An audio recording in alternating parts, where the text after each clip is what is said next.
Have you ever felt like your body is sending you signals that just don't make sense? You haven't lifted anything heavy, you haven't injured yourself, but by 3 p.m, your back feels tight, your neck's locking up, and something just feels off. It feels mechanical, like something is wrong. Well, here is the problem. That's not actually how pain works. There's a famous case within the neurological pain community where a builder jumped onto a 6-inch nail that went straight through his boot. And he was in so much pain as they rushed him to the hospital that he had to be sedated before doctors could take the boot off. But this is where it gets interesting. The nail had gone clean between his toes. So there was no damage, nothing. Now, no one's denying that his pain wasn't 100% real, but the damage wasn't there. And here's the uncomfortable truth: chronic pain works in an incredibly similar way. So today, we're going to go through exactly what pain is, why we get it, and how we can reduce it.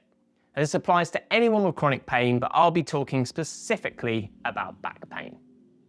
So most people think pain works a bit like this. You get some damage, then that sends a signal to the brain, and then the brain creates some pain.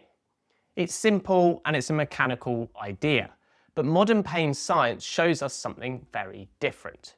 Your brain isn't just reacting to a signal, it's constantly interpreting and predicting. It takes in signals from your body, your past experiences, your stress levels, your expectations, and it asks one question: is this safe, or is this a threat? So pain is what gets produced when your system leans towards the idea of like, this might be dangerous, let's protect. So pain isn't a measurement of damage, it's a protective output. Now this explains something most people experience but don't understand: why pain is so unpredictable. One day bending will feel fine, the next day it feels dangerous. Sometimes sitting is okay, other times it flares up the back for no clear reason. It's the same body, different experiences. Now why? Because your brain is running predictions, okay? Not just reading signals. If it expects danger, the pain increases. If it feels safe, the pain's going to reduce. That's why fear makes pain worse, confidence reduces it, and uncertainty amplifies it. So the question isn't just what's happening in your body, what's the reason, what's the cause? It's what does your brain think is happening? What does it interpret, and how is it going to respond? Now, a great analogy for this is to think of your pain a little bit like a smoke alarm. At its best, it just goes off when there's a real fire. That's your acute pain. Now that's useful, right? It's protective. But over time, that system can become oversensitive. Now the alarm goes off when you sit too long, you bend forward, you pick something light up. It's loud, it's convincing, but it doesn't mean your body is damaged. It means your system is overprotective and poorly calibrated.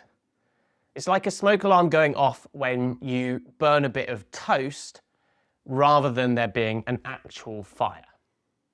So now let's layer that into your actual life, okay? So if you're somebody who sits, has a sedentary job, which most of us do, we're desk workers, we sit for 8 to 9 hours a day. We're not really moving around, but our whole nervous system is under constant low-level stress. We're processing all the time, pressure from work, deadlines, the fact that we're not getting in any movement. There's no variability. And over time, all these things start to interpret the movement as high demand and low safety. So it's responding the only way it knows how, and that's to increase protection, add more tension, more guarding, more sensitivity, which eventually is going to cause the pain.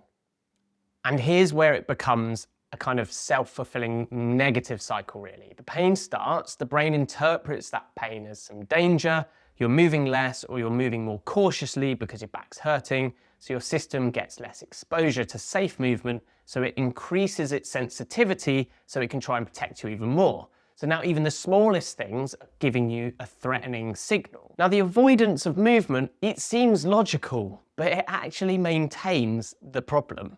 So the key shift that most people miss, this is the part that people never get told. You don't fix this by finding something that's been damaged. Perhaps maybe once upon a time there was something, but for people with chronic pain, that damage has definitely repaired.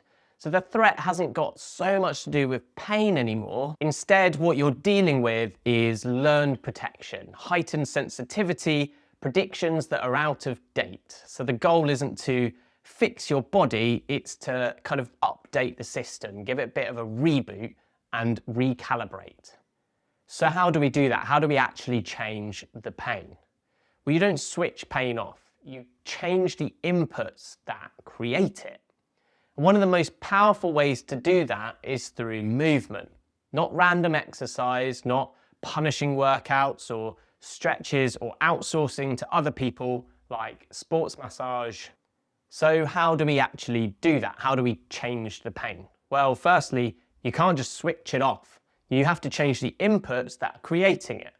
And one of the most powerful ways to do that is through movement. Rather than relying on someone who's going to give you the temporary relief and switch it off, and then slowly the same inputs are feeding back into the body that eventually create that overprotection and sensitivity again, and boom, your pain's coming back.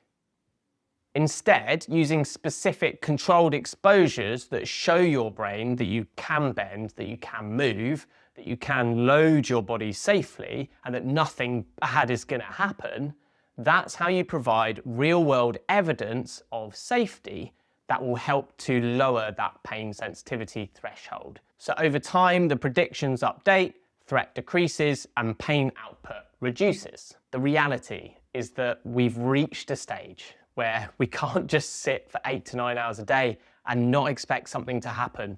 We have not been built to live this kind of lifestyle. It's in the grand scheme of our entire evolution, we're at the tiniest blip at the end, okay? We're like a second from a 24-hour clock. We need something that will counteract the effects of this kind of lifestyle. And the beauty of that is you don't have to change it. You don't have to swap up your desk job, but you do have to do something as compensation. So if your pain comes and goes, doesn't match the MRI scans, or it feels worse with stress or inactivity or poor sleep, that doesn't mean your body is broken. It means your system is trying to protect you based on outdated information, and that's a completely different problem to solve. So hopefully that's given you some useful insight into exactly what's going on with you and your pain. Just remember, your body isn't working against you, it's trying to protect you. The issue is doing it based on old assumptions that no longer match your reality. So the goal isn't to chase the pain, it's to retrain how your system responds to movement. If this has changed the way you think about your pain, let me know in the comments. I'd love to hear from you and I'll read them all. And if you want more content like this, that actually helps you understand and take control of your body to reduce chronic back pain, make sure you like the video and subscribe.